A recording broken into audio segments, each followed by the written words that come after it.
Justice for Sanju Samson नहीं, justice bye Sanju Samson, उस तरीके की ये पारी थी वेस्टइंडीज के खिलाफ। भारत के लिए जो संजू सैमसन की पारी आई है ना, वो एक कहानी में तब्दील हो गई है।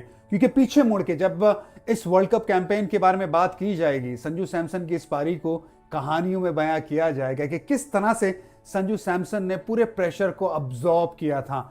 डिफेंडिंग चैंपियन भारत को सेमीफाइनल में अगर जगह बनानी थी, विश्व कप में बने रहना था, तो किसी को स्पेशल पारी खेलनी थी। संजू सैमसन ने पारी खेली उस तरीके से। ये प्रेशर को जो अब्सॉर्ब किया है, प्रेशर को जो अपने कब्जे में किया है, ये कहानी है ना। ये जबरदस्त तरीके से बल्लेबाजी की है। एक तरीके की बल्लेबाजी नहीं की संजू सैमसन ने। जरूर स्कोर बड़ा था, और इतना बड़ा स्कोर विश्व कप में भारत ने लगभग 200 के करीब कभी चेज नहीं किया, इस पारी की बदौलत किया है। और देखिए, संजू सैमसन जब खेलने आए ना, प्लेइंग 11 का जब हिस्सा बने, तो उनका रोल क्या था? अच्छी साझेदारी देना। लगभग 6-7 का औसत था जो ओपनिंग साझेदारी से मिल रहा था। अभिषेक शर्मा रेगुलर आउट हो रहे थे, टीम में बदलाव किया, जिम्बाब्वे के सामने आए।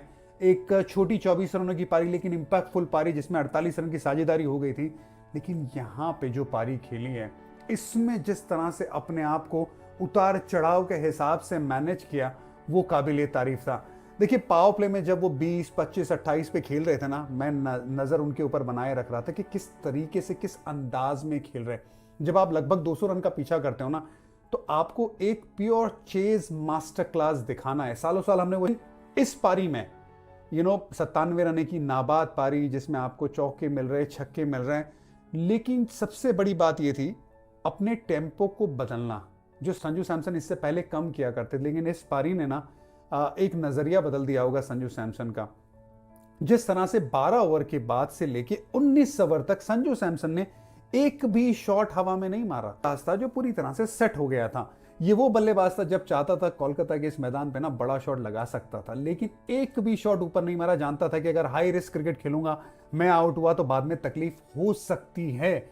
उस लिहाज से पूरी तरह से अपने ऊपर जिम्मेदारी ले ली। जब फास्ट बॉलर आए, सामने अलोंग द ग्राउंड चौका मारा, तो उसका पेस इस्तेमाल करके स्पिनर के लिए पूरी तरह से बैकफुट का भी इस्तेमाल करा था, लेकिन बैलेंस पे बने रह रहा था। सिंगल डबल खेल रहा था।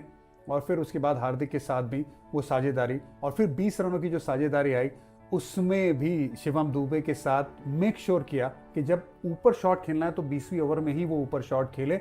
उस तरीके की ये पारी थी। तो इसीलिए मैं कहता हूं कि जस्टिस बाय संजू सैमसन। अपने जो काबिलियत है उसको जस्टिस किया है संजू सैमसन ने इस पारी को। और वो जो सेलिब्रेशन था ना, आखिर में नीचे बैठ गए जीतने के बाद, ऊपर देखा, रब का शुक्र अदा किया।